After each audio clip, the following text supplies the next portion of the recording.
Monday. Justin here, and I got Josh with me this time, and we're going to talk about carbohydrates. Last week we talked about proteins. Now let's kind of move down the chain. We're going to talk about carbs. So first of all, carbohydrates are our energy source, and when carbs are broken down, they're broken in their simplest forms, and they're sugars as it is. So there's going to be complex versus simple. We'll kind of explain the bits of that one.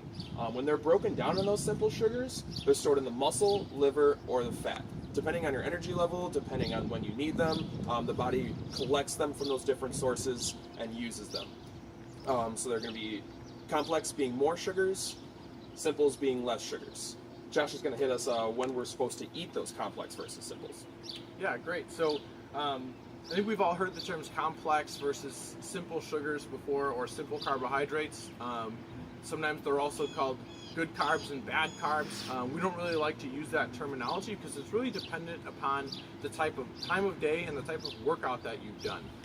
When you've had a nice heavy resistance training session, you actually want to spike the blood sugar a little bit, which we're going to talk about in a second here. So you really want those simple sugars because those digest very quickly, and that allow those nutrients to be absorbed very quickly into the muscles for later use, and also to help with the repair of that workout. Okay, so when you're not working out, or we're not resistance training specifically, what you really want to have are more complex carbohydrates throughout the day. That gives you a nice even release of blood sugar. It doesn't spike your energy, and that also means that you don't have a crash. Okay, so some examples of complex carbs. Your number one complex carb is always going to be a vegetable. Okay, but also you have things like yams, brown rice, quinoa. Your simple sugars are going to be things that are a little bit more sweet by nature. Okay, that could be a white rice, a fruit, a russet potato. You also have some unhealthy options, things like your sodas and candies, but we want to stay away from that stuff because we always want to choose high quality sources, no matter what.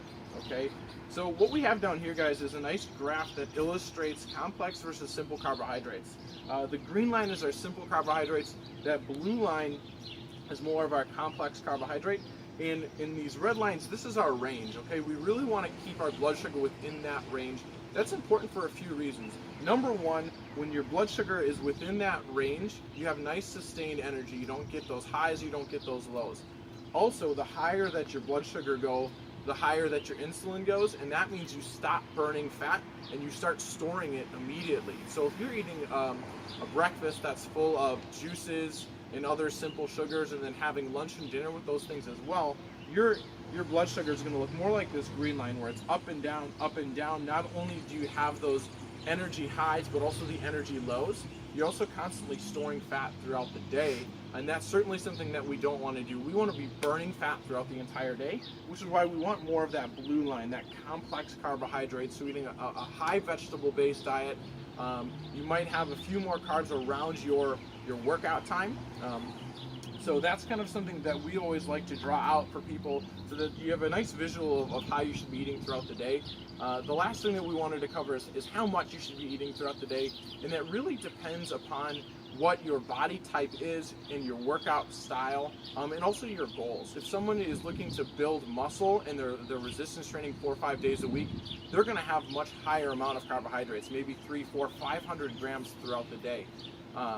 If you're not working out, or if you're looking to lose body fat, we don't really want to spike that insulin very much. So we want to keep it typically 100 grams or less is a great starting point. Okay. Now we're more than happy to discuss that with you guys, give you more of a detailed plan. But those are some good benchmarks. So I hope you guys had a good, were able to learn a lot about carbohydrates. Stay tuned next week. We're going to be talking about fats. Don't forget to follow us on the interwebs.